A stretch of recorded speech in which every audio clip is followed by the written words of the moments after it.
again, remember, these are all intertwined, right? He said to me, this is Paul speaking to the Corinthians, but he said to me, he says, three times I asked the Lord to take away the thorn of my flesh. Now, we don't know what that thorn is. It could be a sin he was struggling with. It could be somebody was opposing him. It could be a situation he couldn't break through or conquer. Whatever that is, he says, no, the Bible says, my grace, God said to him, my grace is sufficient enough for you. For my power, I'm God. Come on, somebody, is made perfect in weakness. No matter what you are faced with today, let me speak directly to you, my friend. No matter what you are faced with today, God's grace is sufficient enough for you. I know that, not because I'm just reading it my whole life. It was today, we were just having a conversation. I say this all the time to those who are close to me. Like I'm one of those who almost have to really fight for what I've got. There was always a struggle, right? Always a struggle. So there was almost, my faith was consistently tested. And I can tell you that I'm alive because God's grace is sufficient enough for me right now. I'm not a figure. No, really, my life has been threatened. My life's been on the altar, and people, attempts have been made at it, so to speak. But God's grace is sufficient enough for me. I have things I struggle in my life, but God's grace is sufficient enough for me. I can only do this, what I'm doing right now, because God's grace, come on, somebody, God's grace is sufficient enough for me. And this is how we need to look at it. What are you faced with today? I want you to know, my friend, my brothers, my sister, my fellow worshipers of God and kingdom ambassador, God's grace is sufficient. No matter the pain, no matter the challenge, no matter the hurt, we are more than conquerors, the Bible says. More than conquerors. When you Google conqueror, Alexander the Great comes up, right? The man young man, 30 years old, conquered the known world then.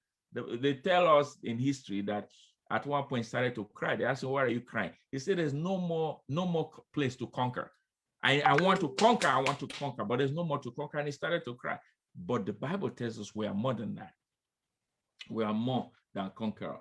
So all we need is grace. 2 Corinthians 12:9 tells us, my grace is sufficient enough for you, for my power. Come on, somebody, say my power. This is God speaking. God's power is made perfect in our weakness. Write it down. God's power. So if you don't find any place of weakness in your heart, you think you're a Superman or Superwoman, you're a Batman or Batwoman, you think you never sin, you never make mistake, you struggle, like you just think you're perfect and no issues concern you, then you will not be able to experience greater grace. Certainly, you may still be alive, right? Remember in Revelations, the Bible tells us, I know your deeds, declared the Lord. Some of you have a reputation of being alive, come on, when in fact you're dead. To be